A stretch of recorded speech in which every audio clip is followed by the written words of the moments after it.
If you are enjoying the Pivot Project podcast, please subscribe. Please keep up to date with what we're doing. I really, really will appreciate it, and Kay will even appreciate it even more. On today's episode, we have Liam Heeley, photographer and founder of Heads. Heads is a creative community connecting creatives to brands. Born and bred in Manchester, Liam started his creative journey at a young age.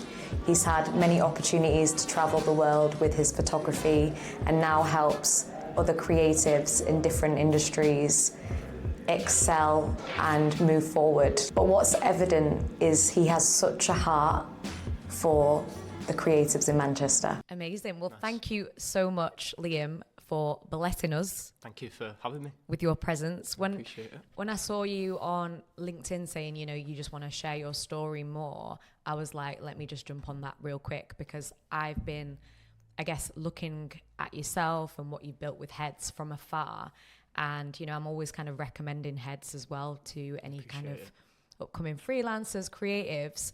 But I was really excited to learn about the nitty gritty. Yeah. So can we go backwards? Yes. Can we like put Heads here for a minute? Yeah. And let's talk a little bit about you and how you became the photographer and the founder that you are today. Well, firstly, it's nice to know that LinkedIn's working. LinkedIn is working. Trying to tell my story. Yeah. Trying to tell my story on it more.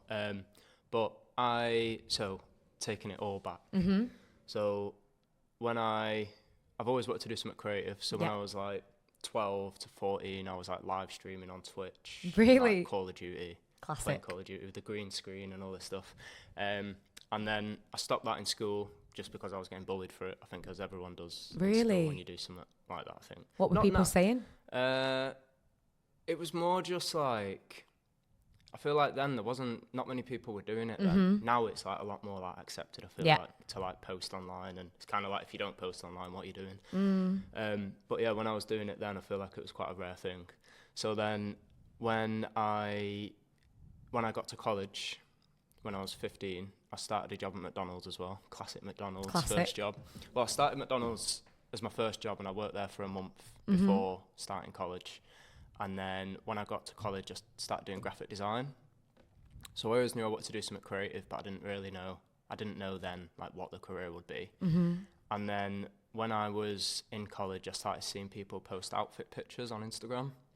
And I saw them working with brands, and the brands they were working with were the brands that I was buying and wearing. So I knew that I wanted a piece of the pie somehow, but I didn't understand like the world. I didn't understand the content world or anything. Yeah. But there wasn't really much to understand then. No. I don't feel like, because it was just so stripped back. Like this was before TikTok. It was before you'd post videos on Instagram. So this was like before like video content. So I started seeing people post outfit pictures. So then I continued to post outfit pictures the same as everyone else. And then that led to me getting a camera, because I wanted the pictures to be better quality. And then because I had a camera, I started linking up with other creators, because everybody needed content then. Yeah.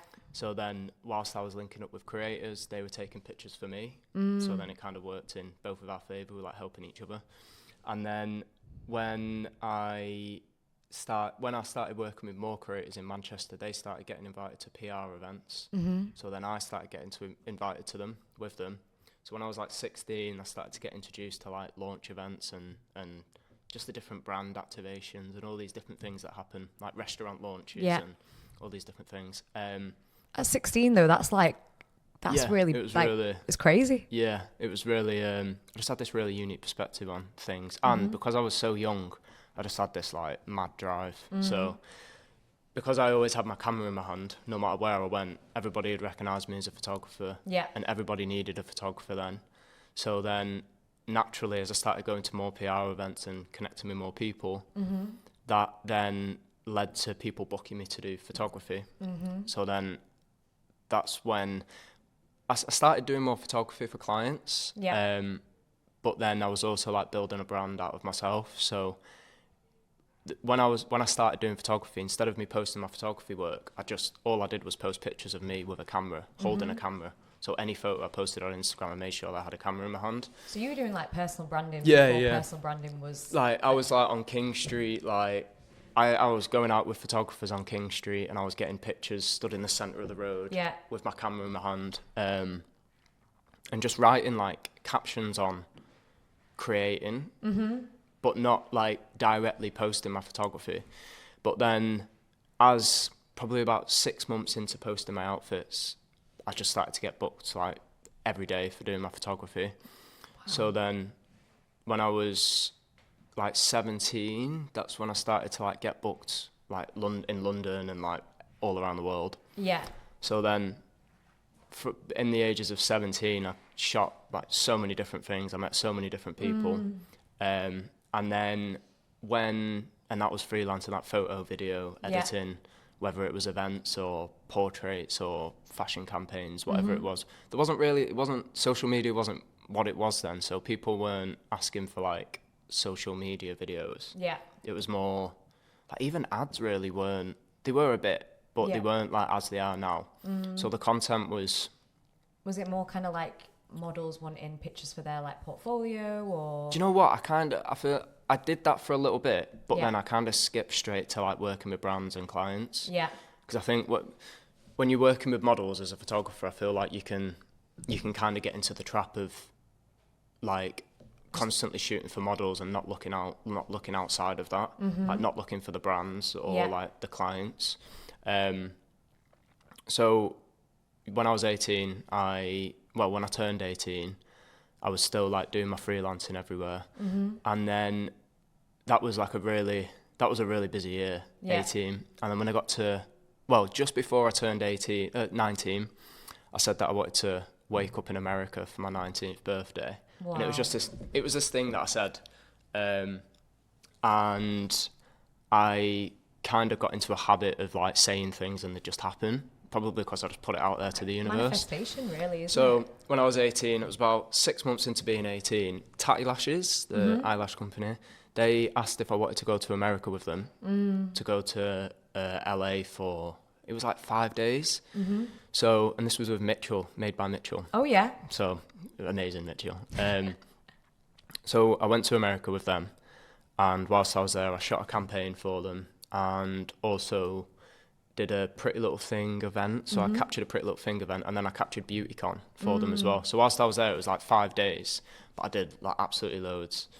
It was and on my 19th birthday, I woke up in Hollywood and I went onto the balcony, and then literally outside my balcony, just to the right, was the Hollywood sign. Wow.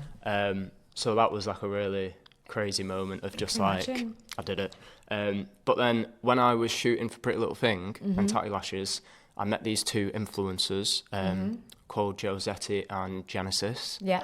Not seen them for like 5 years, so hello if you're watching. Shout out.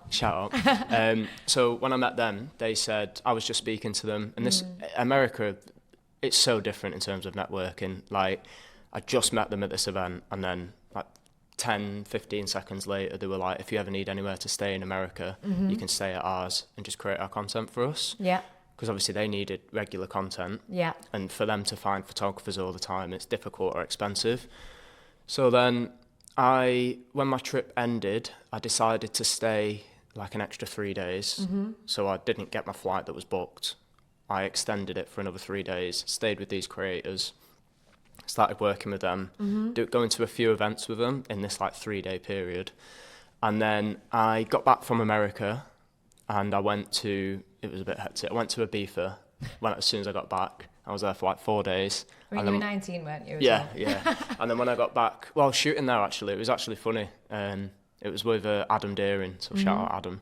We went to, where did we fly? We flew somewhere near Ibiza, and then we got a yacht over to Ibiza. Yeah. And the whole point was for me to create content of Adam on this yacht.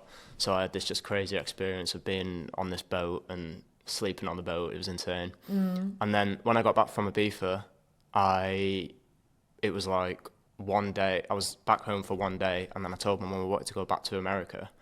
So I messaged the girls that I met, and I was like, if I come for 2 weeks, can I stay at yours? Yeah. They said yeah. So then I booked my 2 week trip, went the next day. Wow. But then after 2 weeks of being there, I was like booked every day in America.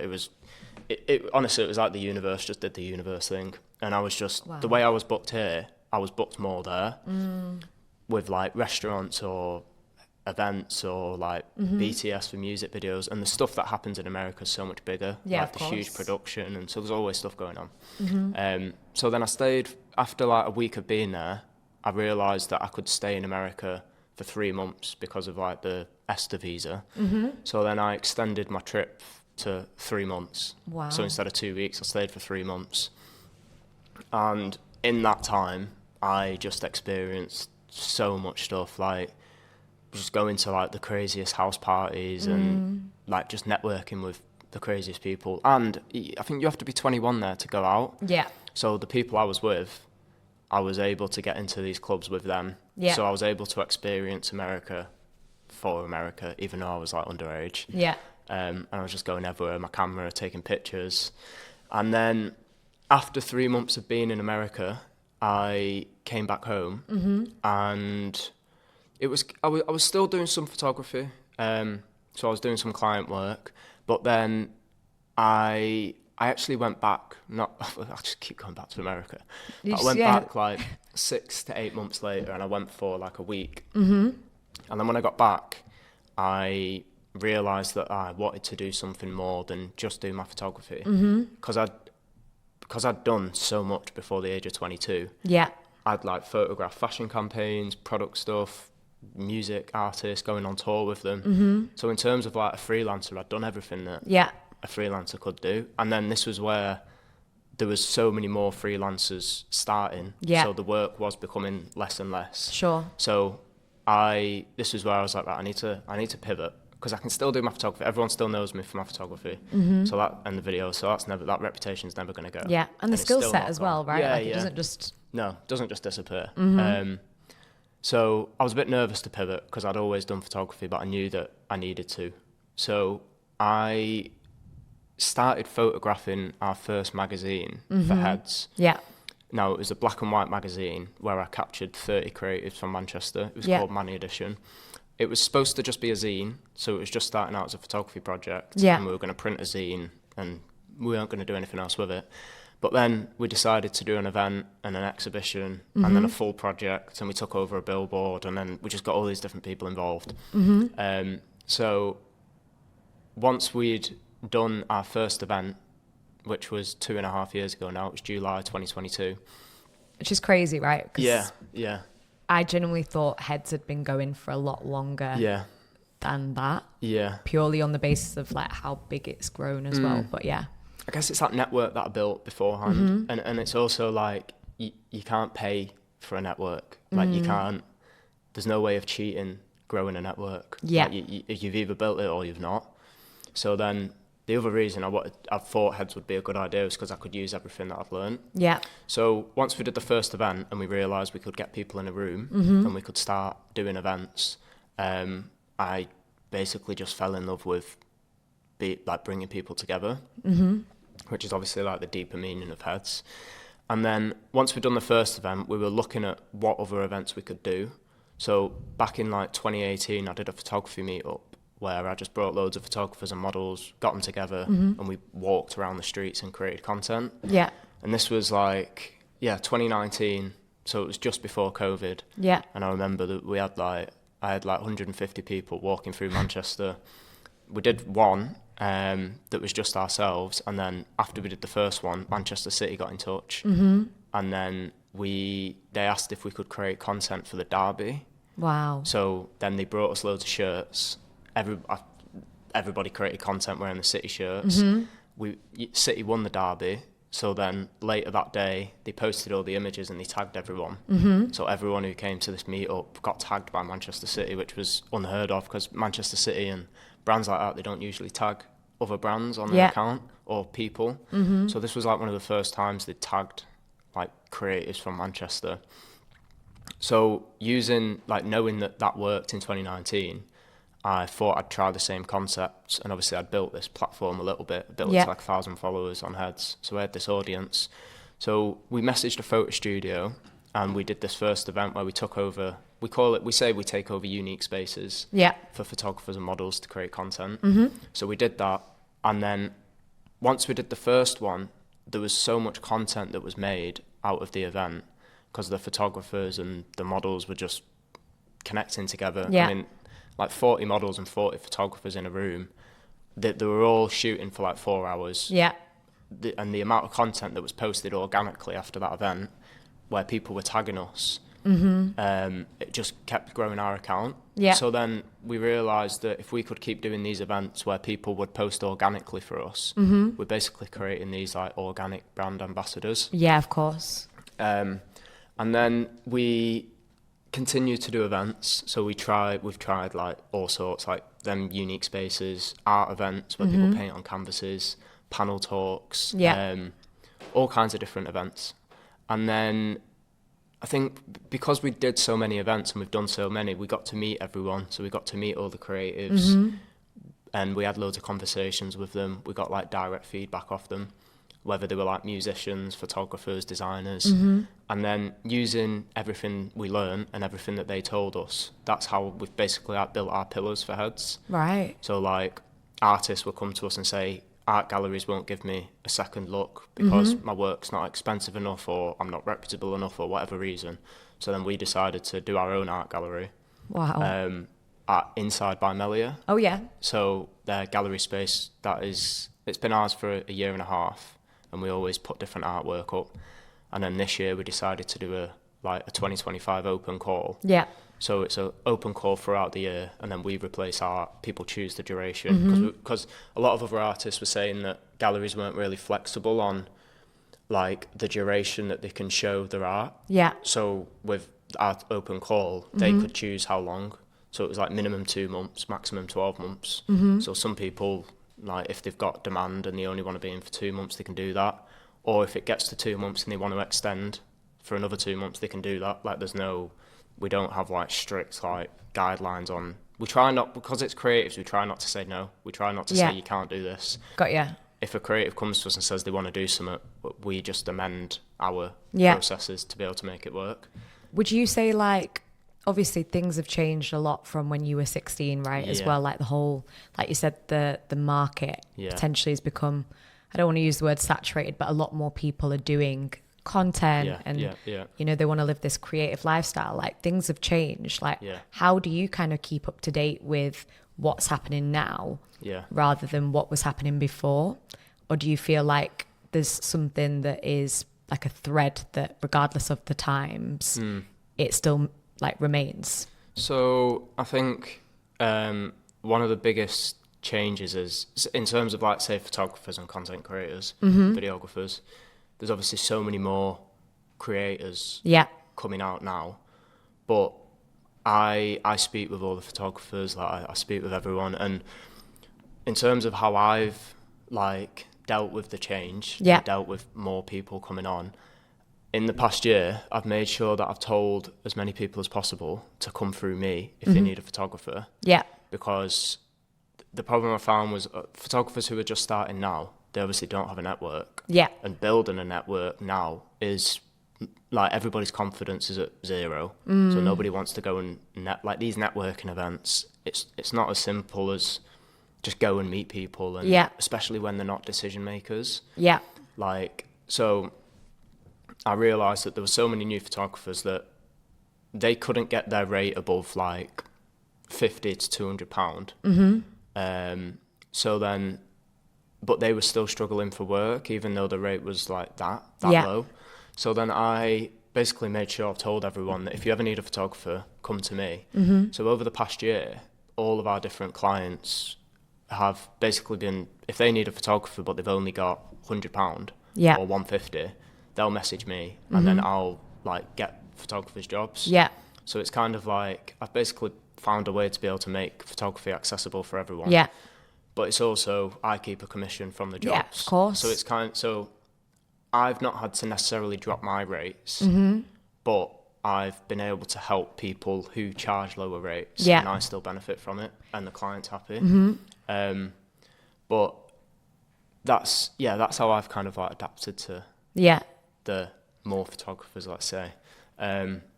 But in terms of like how the industry's changed for photographers, as I said before, I think with obviously network's so important. Like the goal is to get as many people knowing about what you do as possible. Yeah. Like that's how you're going to get booked. But now with social media, I feel like there's so much that gets posted. Yeah. If if a photographer posts a piece of work today, tomorrow it's forgotten about because there's hundreds of thousands of other posts going out. Absolutely. So this is where your network really matters. I think back in the day, Instagram and your portfolio really mattered. Like how your photography Instagram looked and the clients you were working with and the clients you were posting, it really mattered. But now I feel like more than ever it's just to do with your network. Like I've started posting my work on my photography page. Yeah. And to be fair, like I started posting like 2 weeks ago because I've not posted in like a year on it. Yeah. So then I've started posting and I've had like the most work I've ever had. So it does work. Like it's kind of proofs in the pudding. Yeah. But yeah, I think it's really difficult for creators now to network. And just because there's so many people doing things, the work is so much more spread out. But then it's also because there's so many more people doing things, there's so many more people to compare to. Yeah. So then everybody's confidence is quite low. Yeah. So yeah, I really try to help photographers with their confidence. I love it. And I love the fact that like what you said about when you first started out, like you just, started working with a bunch of creators, like they took pictures of you took pictures of them, and it was kind of like, I scratch your back, you scratch mine. Where do you think, like for you, because everything that you're saying, and, again, I didn't know the ins and outs of like your business and the business model, but it makes sense in a business sense. Especially because you do have a big network so that you can like pair people up. It's like dot connecting, right? Exactly. I like to call myself a dot connector because I'm always like, you guys should work together, or like this person and that person. But you've actually created like an agency, like a business from it. Where did that business side come in? Because and again, I'm not trying to say that you didn't have that when you were 16, but like having that business acumen, if you've either not got people around you that are like that, like some people, it's just, it's the part that is missing in a lot of creators' game. So where did that like business side come in? Because it's not just about like creativity is obviously one part, like a big part, but the business side. Yeah. So it's funny you say it because I feel like typically creativity and business or creativity and money doesn't come hand in hand. And I think that's what so many people are taught. Like, from speaking with creators, especially like traditional upbringings, like traditional family upbringings, most parents don't see how being a poet is a job. 100%. Even if it is bringing in money, it's just not seen as a job. So when I was freelancing, I didn't have to do any outreach or anything, so everything always came to me. And I got comfortable with that, but I guess you would, like if there's never a problem and it's always coming in, you're never really going to question it, and So then when I started doing heads, this was when the photography world was becoming a lot more dispersed. There was more clients, but there was also way more photographers and videographers. So I knew that I needed to do something or essentially I knew that the way I'd been doing things with everything coming to me as a photographer, I knew that I couldn't not rely on it, but I knew that if I wanted to build something and I wanted to build something that would last for X amount of years, I needed to start thinking about some sort of like business structure. So it was a scary jump going from freelancing to running a business. And to be honest, Heads wasn't supposed to be a business. I was in a really dark place when I started it. I came out of a really like toxic friendship, and I needed something to like keep my spark alive. So then I thought, what better way than to do something for the city that's made me who I am. So when we did the first magazine, and then we started doing our events, and then naturally, because we were doing events in local businesses and we were booking people to come to the event, and we were naturally, organically getting people coming to our events, we connected with creators and creatives, we connected with local business owners, and then we started to connect with brands because brands wanted content, and our events produced so much content. So we kind of very quickly became this magnet for creatives, clients, and brands and people. So then I'd say like after about 3 or 4 months of doing Heads, that's when we realised what we could do. But I was as you do when you're starting a business, you kind of look at other businesses and you look at their blueprints and you see what they've done, and you just see the different ways you could generate. But whilst I was looking for different businesses to research, I couldn't find anything like Heads. I couldn't find something that was so active on social media and also had this like real life presence. So I feel like people have you're either really active on social or you do like in-person events. Yeah. I couldn't really find many things that were like hitting both like points. So when we started to learn about what we could do and we started to meet all the talent, I really pushed to like have conversations I'd never had. Like literally we just talked about doing things that you're scared of. Yeah. So I knew that, you know, speaking to like hotel managers and business development people, it was something I'd never had to do. But I knew that if I could do it, it'd help us grow Heads into something. And it's also like, because between 15 and 21 I'd experienced so much and I'd done so much, I really wanted to find, and the effect that had on me was like super positive. Yeah. Like there's so many people that I met that were having a really bad time on social and the work wasn't there or they didn't feel good about the work, but I was like the complete opposite. So I knew that if I could find a way to let people experience life in a way that I was experiencing it, then their outlook on being creative would be completely different. Yeah. So, and my outlook, and all the clients I was working with were all these different, when I was doing photography, like brands, hotels, restaurants. Yeah. So the first thing that I knew when I was starting Heads was if I reach out to hotels, if I kind of apply the same thing that I've done with freelancing, but to Heads, but instead of going to them and saying, I do photography, it's like, we have this community, we can do this, and we can also produce content. So I was basically outreaching to people, but with more services than what I had originally. So instead of just photos, everything. And once we were having these conversations, people were telling us things like, for example, there might be a local business that have got a space upstairs, but it's empty and it's never used. But they've got a bar up there, and if they could get people in, then they could make money from the bar. And the way local businesses are at the minute, like income helps. Yeah, literally every little helps, doesn't it? Every little helps, yeah. So we, as I said, when we were speaking to all these venues, we started to listen. As we were taking feedback from the creatives, we were taking feedback from all these businesses and clients as well.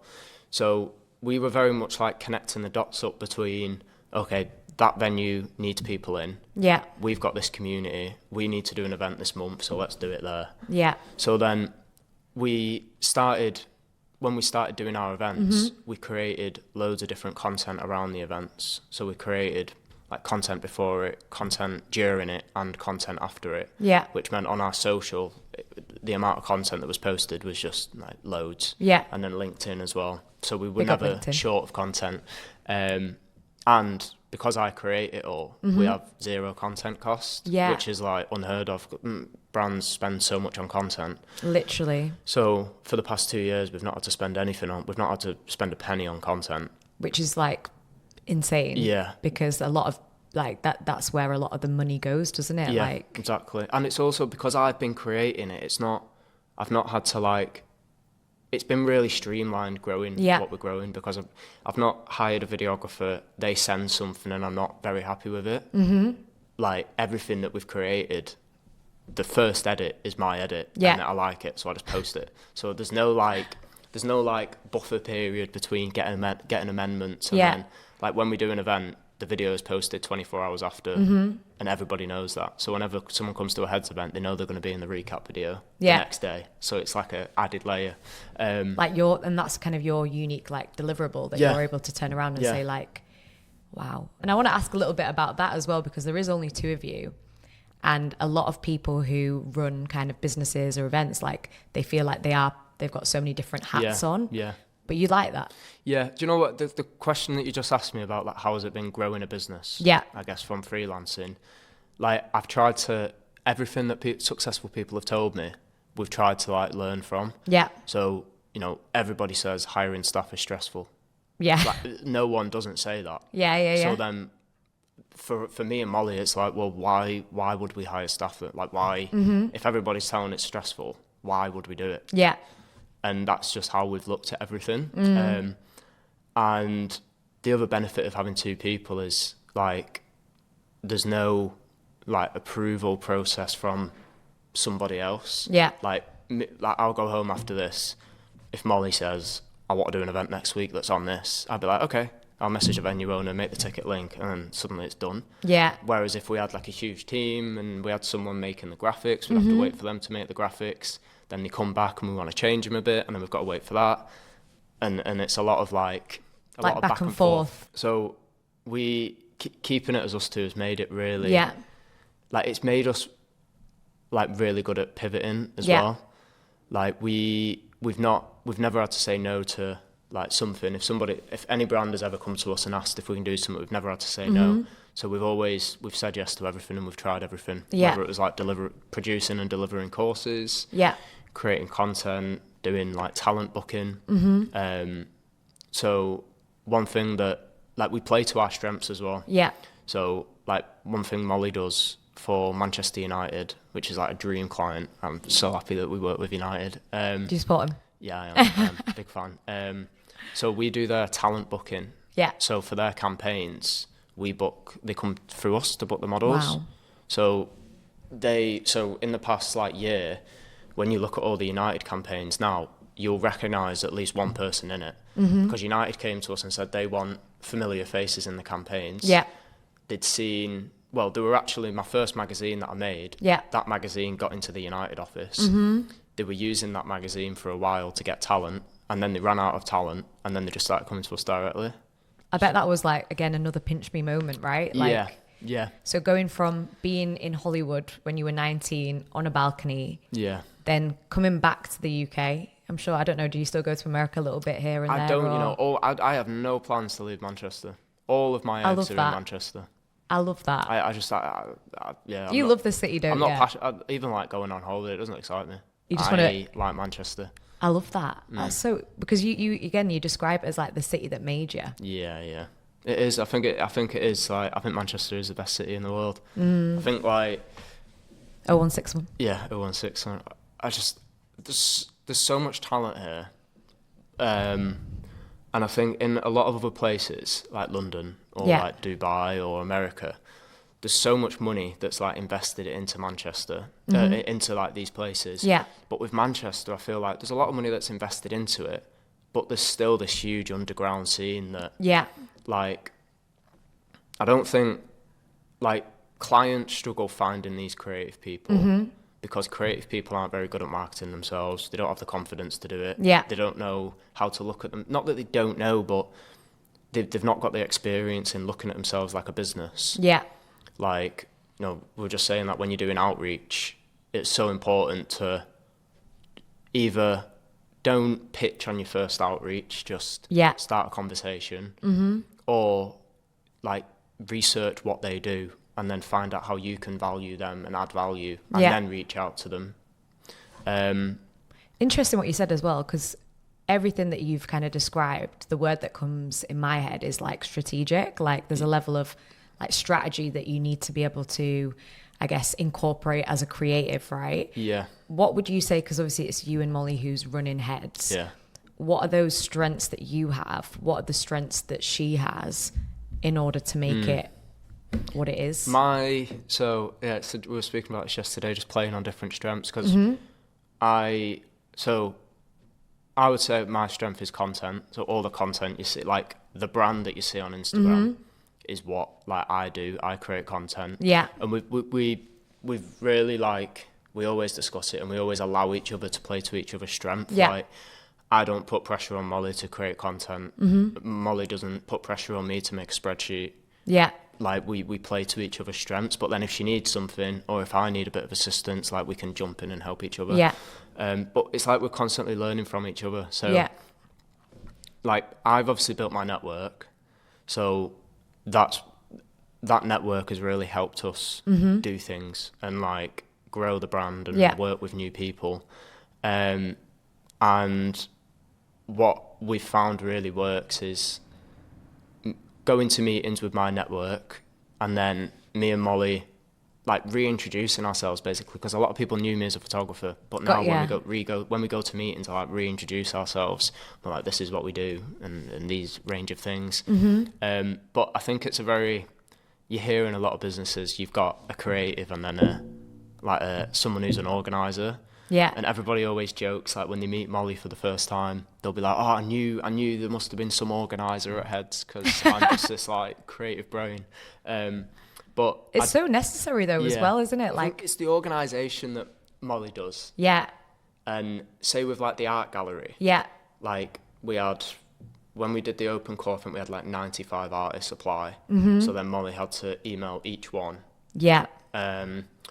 She has to... It's all like operations though, isn't it? At the end of the day, it's like... Get the information.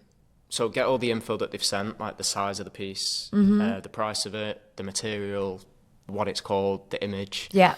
And then Molly will put all this information on a doc, and then I'll do my creative part of like going onto Shopify and listing everything. Yeah. And so Molly's really good at like putting all the information down. Yeah. Or like if we have a really big meeting, like we had a meeting yesterday with Treehouse, the hotel, and I try to write stuff in my notebook in a meeting, but I just love like spitting ideas. And Molly's there like writing everything we're saying.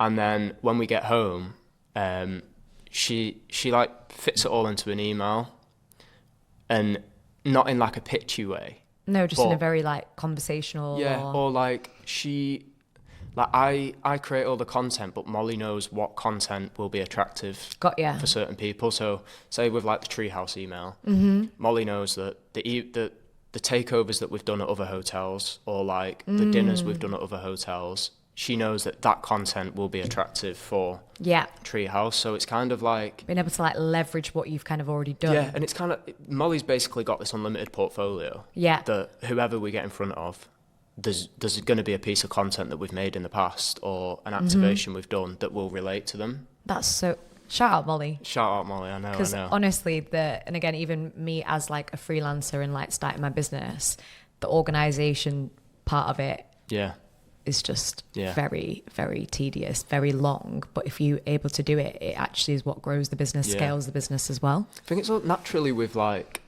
the way you were saying operation. I've obviously never looked at Molly as like operations. We don't look at ourselves as different roles. It's funny, like, but I feel like this new blueprint of business that we've built, I feel like it's a 2-person business. Yeah. I just feel like honestly just feels like the way forward. And a lot of the conversations I'm having with people, it seems like that. But kind of going back to what we were saying about like growing a business from being a freelancer. Yeah. I guess like all of our different roles, we've got like content creator. I guess I do business development because I message people every day about growing and doing new things. Like Molly does business development as well. Yeah. She does operation, like, and then say with our strategy events, probably as well. Yeah. Yeah. So I guess we've kind of picked up all these different roles like very naturally. Absolutely. Like without meaning to really, like, and now it's what we've seen now and what's happened for me is because I've built Heads into what it is. Yeah.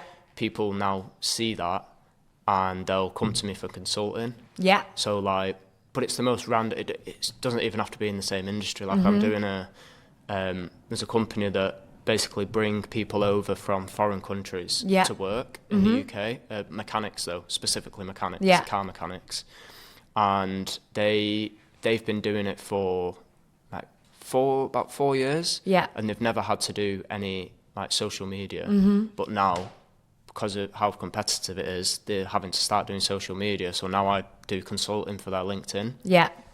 And they like come to me and say, we need to sort out our LinkedIn. So can you like optimize it and can you write posts for us? Yeah. So which is very lucrative these days as well, because a lot of businesses and brands, like, they don't know what they're doing. No. And they do need someone who has experience in building something, growing something as a freelancer business owner, to be able to kind of see what maybe they can't see. Yeah, I think it's also it's like, because when you go on this company's website, they've got so much content in terms of writing about what we do. It's obviously like the motor industry, so it's a bit more corporate. Yeah. But what they don't know how to do is turn all this website information into like LinkedIn posts. Yeah. So then that's basically what I've done with them. I was on a call with them this morning, and they showed me the website, and then I build the different like LinkedIn posts going off the website, and then I'll pick apart like the different information on the website, and they say like there's 2 types of content they need: one for getting new clients, and then one for getting new mechanics. So then even still, like it's not just one type of content they need to post. There's like 2 different types of content they need to post, targeting 2 different people.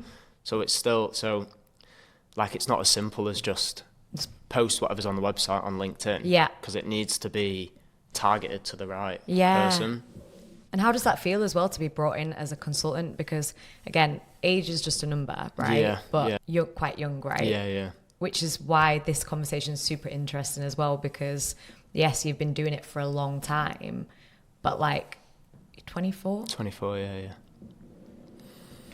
And you've done a lot. Yeah, I've done and quite a lot. And you've learned a lot, and you've got all these different roles. Like, how does that, like, how do you feel like when you're going into these big meetings with like corporate stakeholders and like, do you feel like that has been like a bit of a journey as well? It's, I think we were just talking about like confidence. Yeah. It's given me like no choice but to just be confident in myself. Yeah. And I think similarly to like when I was in America. Yeah. Like I remember I was sat in Tao, which is this restaurant in Hollywood, and I was sat with Umar, who owns Pretty Little Thing. Yeah.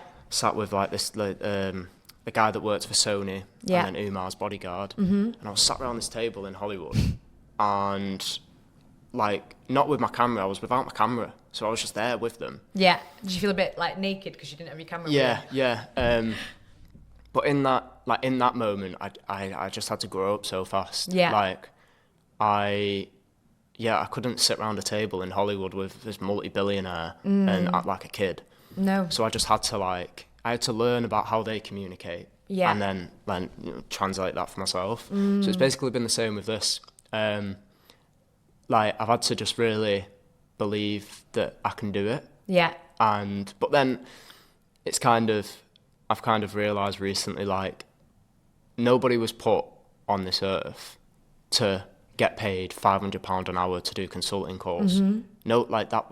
Humans were here to like inhabit the earth. Yeah. So it's not like a natural thing getting paid £500 to do a consulting call. And I've had to really come to terms with the fact that what I'm doing and what I want to do and what I'm trying to do is not like what your normal average person would do. No, of course not. So whenever I go into these meetings and I feel a bit nervous, like one, I feel like nerves get mixed with excitement a lot. Yeah, absolutely. But 2, it's like I've just had to like the fact that it is something that not everyone does.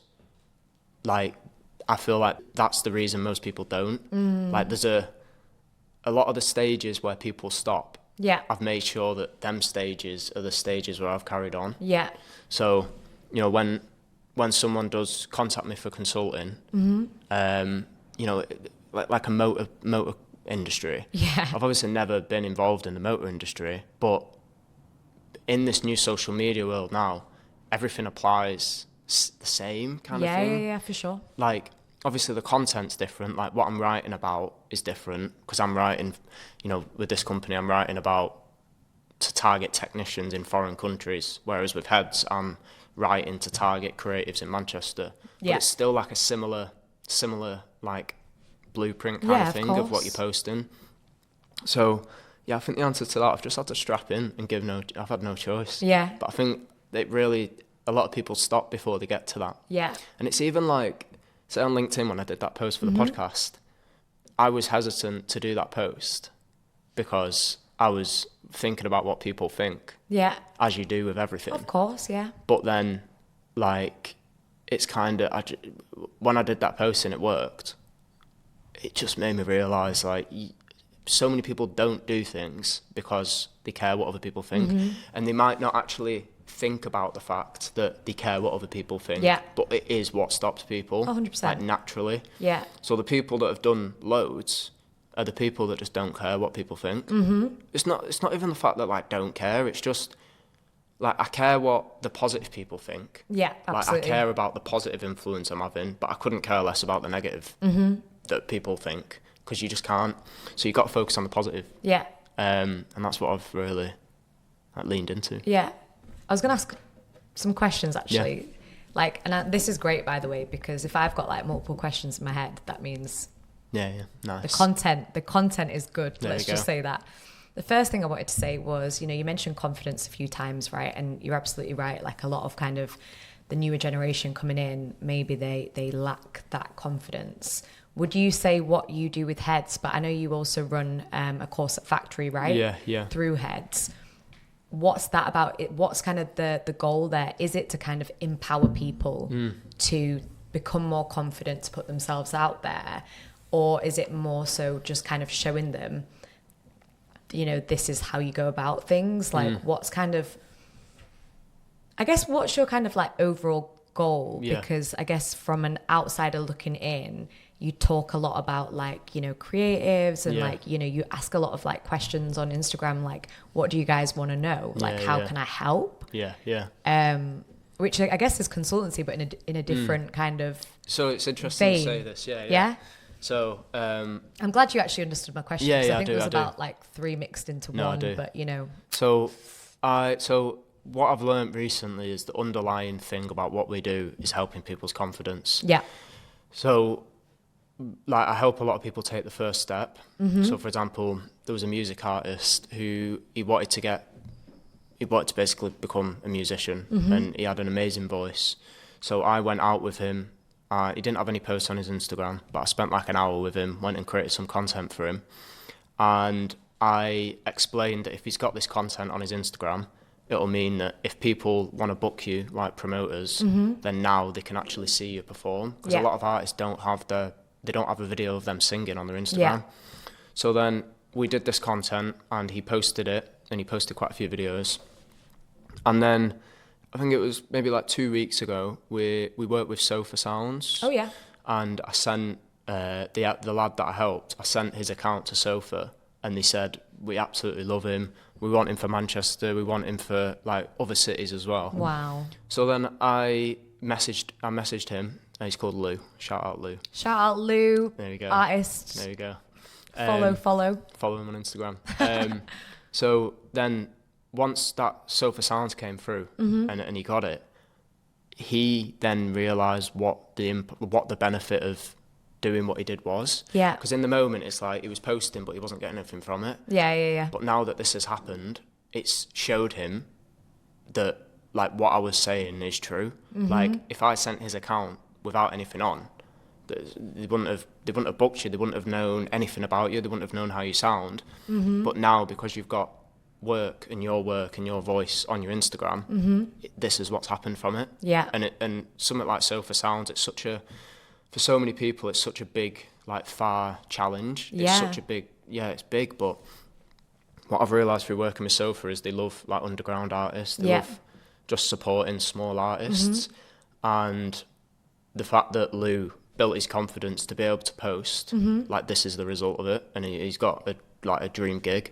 That's so good. So it just shows, like, but one thing, like, and do you get that warm fuzzy feeling? Cause I do, but it makes me, it does, like, in a day I give a lot. I'm a giver. I give so much. I really get that vibe. I feel like, and again, just from everything that you've said, and it's really nice, by the way, to see someone who has been very successful within photography, right? Because you haven't even like mentioned like the people that you've done photography for, and I was like, is he gonna say? That's like my second life. Is he gonna say it? Is he not gonna say it? But you've done photography for some big people. Like Floyd Mayweather, Lady Gaga, Floyd freaking. That's when he came to Manchester. Mayweather, and Lady Gaga. Yeah. And quick one with that Floyd Mayweather. That was again with the Universe. Yeah. It was like a Tuesday night, and my mum asked me, like, who would it take? This was when I was like 18. I was really like hungry for it. And my mum was like, who would it take for you to shoot to be fulfilled? And I was like, Floyd Mayweather. I just said it. Just put it out there. And then the next morning, I woke up to a call from Boohoo saying, please, can you come in today? Now we've got Floyd Mayweather coming in. Like, stop. I was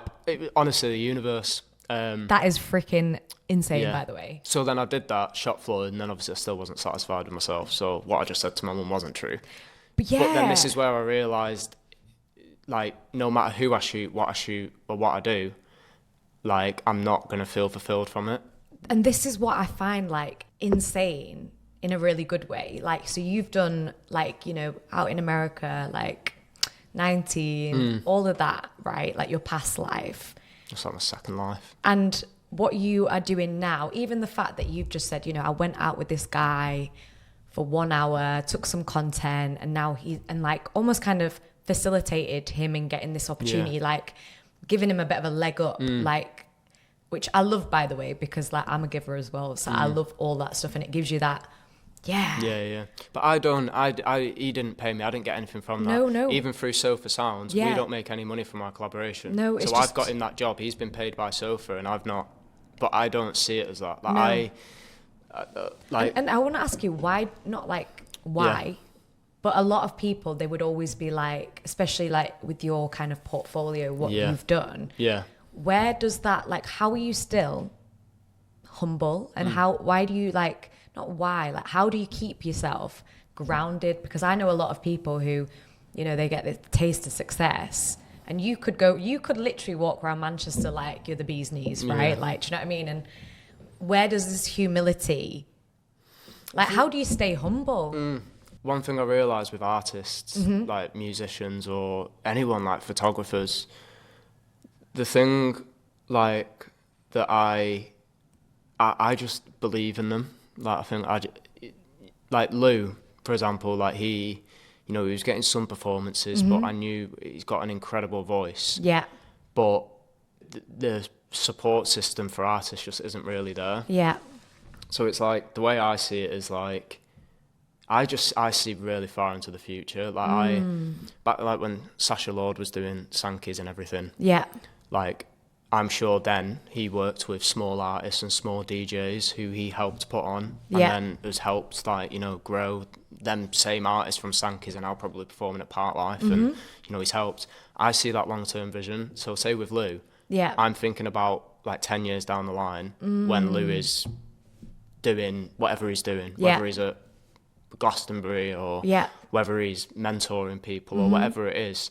But I see the value in being a part of these people's journeys now. And because a lot of people say like they don't have time for things, or I don't have time to do that. You make time for what you want to make time for. Like, in a day I'll do loads of calls with clients, but I would much rather spend 6 hours on the call with creatives, talking to them, not getting paid, and just advising. Like, I'd rather put my time into that because I enjoy doing it. And do you feel like that's like your purpose then? So building confidence. Yeah. And it's interesting you said that, like, you see far into the future, because even when you came back from America, and you said you were 21, and you were kind of like, you already had it in your mind, like, this, I'm not just a photographer, and that's not just going to be like, if I want to build something, if I want to build a legacy, if I want to, and maybe I'm just putting words into your mouth, but you're not. I'm kind of like, I'm connecting the dots, right? Yeah. Even that at such a young age, because you could just ride the photography wave, in the sense of, I've done this, I've done that, give me my money. Like, you could have just done that, but instead you're doing like, and I know Heads is not like a social enterprise, but there's a lot of kind of like giving. But even still, with photography, like if someone messages me, let's say someone last week messaged me, they got a new apartment opening. Yeah. So they needed some like lifestyle shots in the apartment with like residents to sell the apartments. Now that was, for example, that was like a £600 job. Yeah. And I could have took that, but instead of me taking that job, I would rather give that to a photographer. I keep commission, they get paid, because I could pocket 600 quid, but there's no value in that for me. There's no value. Money's it's not like a factor that I see value in. So what I see value in is giving a photographer that job, so then he can add apartments to his portfolio, and that'll help him. And it's also like, for me to like grow this business, I can do photography every now and again, but doing photography is like, it's like a full day, and then you've got to edit. So trying to run a business on the side of it's difficult. So I've tried to, like, whenever clients message me, I've tried to get into the habit of like, I'll take some jobs, but rather not do the job myself because I'm trying to prepare myself for like the future, and like just give the opportunities. Yeah. As I said. So you're a giver. Yeah. And what kind of keeps you being like a giver?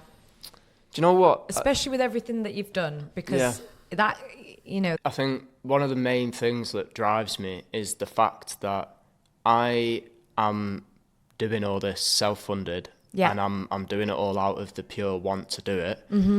And the way I've always seen things is there's so many more successful people than me who are like a lot older than me, who have a lot more money, who are deciding not to do it.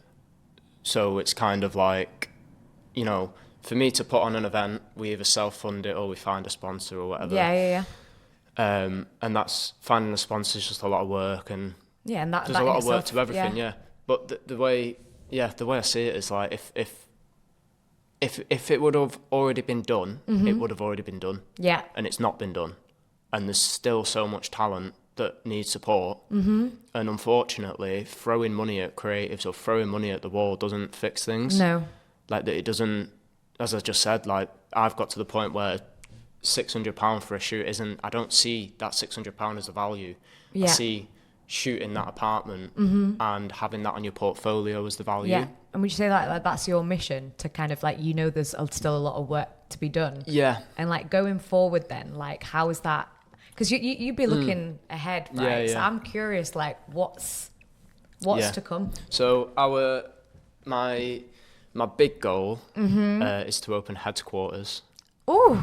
Okay. Bombshell. So you've got an office space now as well, which is so we're in Media City. Insane that you've got like an actual office. So it's really, space. do you know what? The fact that it started from a bedroom, and now I can walk into Media City, into our office, it puts us in a certain headspace. And Waterloo Road have just moved in next to us. Jeez. So like that, like walking into our office and being in that environment is huge. Like it puts us into a certain headspace. I've had to get used to like working from an office because I'm so used to just working from anywhere as a creative. But yeah, we've just moved in there, so that's really nice. That's insane. Yeah. But headquarters. Okay, explain. What is headquarters? What is it going to be? So everything we've done over the past 2 years, we've tried to tease what headquarters is going to be. So like the art gallery. There'll be an art gallery in headquarters. Wow. The co-working days we've done, there'll be a co-working space. Like all the events, open mic night, there'll be events in there. It's going to be like a creative hub. Creative hub. And I've already started having conversations with people. Like there's so many people that want to be involved already. Like there's like huge platforms that want like a corner in headquarters for themselves, because they see that if they can be a part of headquarters, they're going to be tapped into this creative community. Of course. But the reason I want to do headquarters is because coffee shops are great. But one, it's like a £5 for a coffee and it's quite expensive now.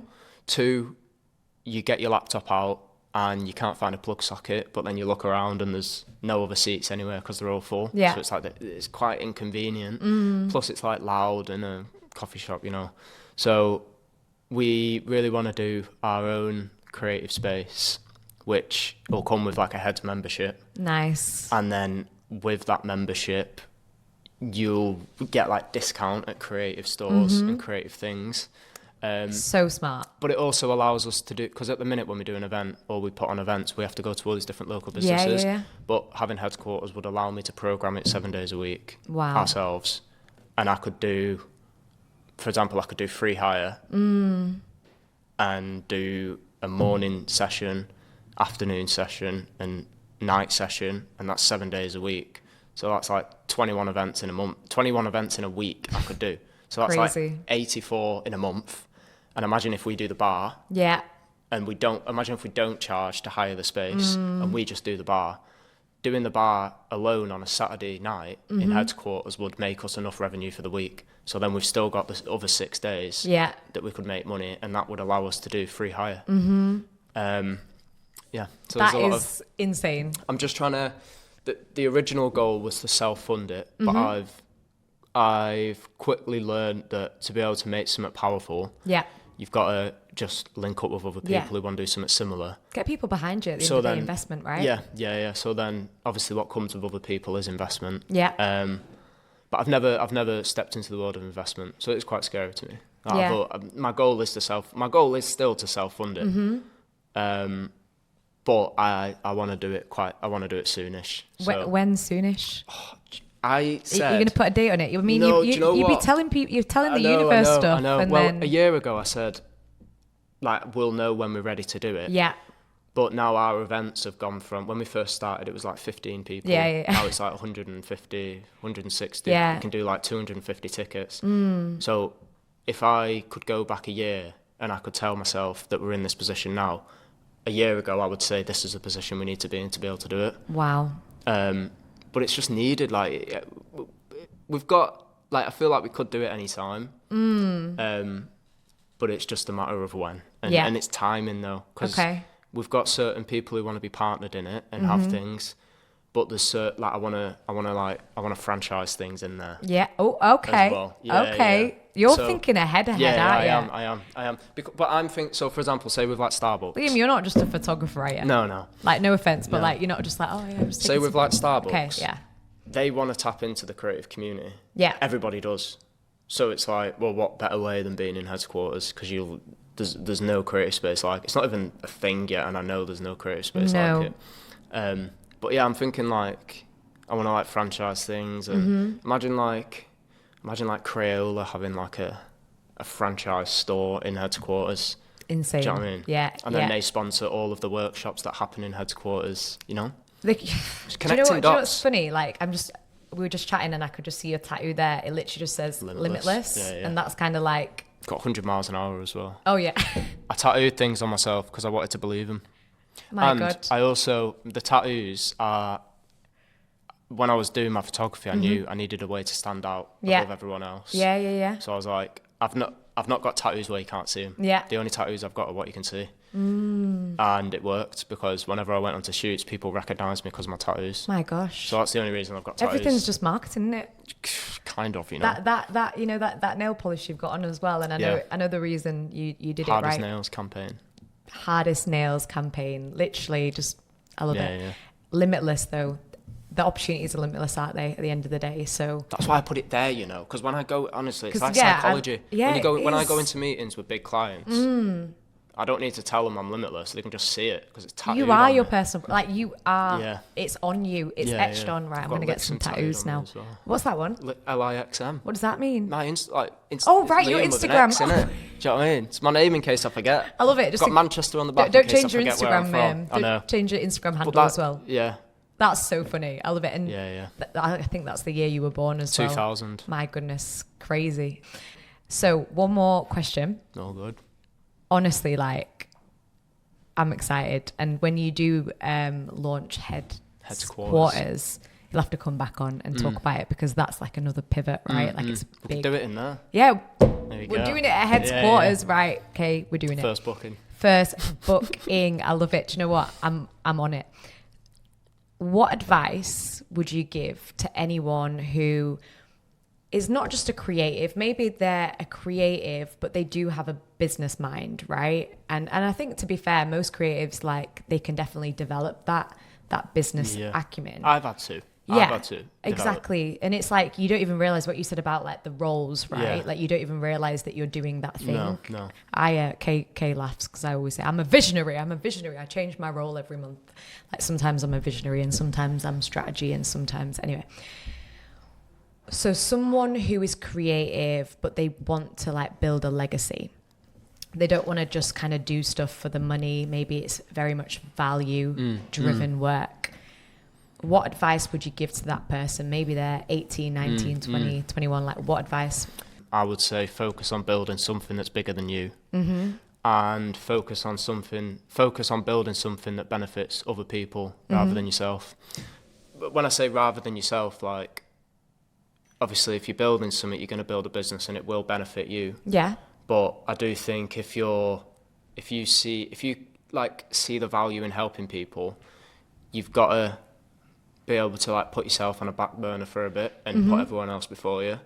So it's kind of, the question is like, if my mental health was a priority, would I have ever built Heads? And I don't think it's technically possible, because I think the amount of sacrifice I've had to make to do what I've done, like if I was a priority and my journey and my growth was a priority, then I wouldn't have been able to build something that was so community first. But the only reason I've been able to do that is because of the experience I've had as a photographer. Yeah. Because I've done all the different things. Yeah. I'm not sat here wondering what it's like to photograph that artist on stage or what it's like to speak to that client, because I've already done it. Yeah. So now it's like I wouldn't even say I've put myself on a back burner. I've just focused on building the business into like an ecosystem to help creatives. Yeah. But at the same time, it benefits me. Yeah. Like mutually beneficial, Yeah, right? 100%. Like it, and it's beneficial, but it's more, when I was doing my photography, I was benefiting myself because I was posting my work, I was building my rep for my work.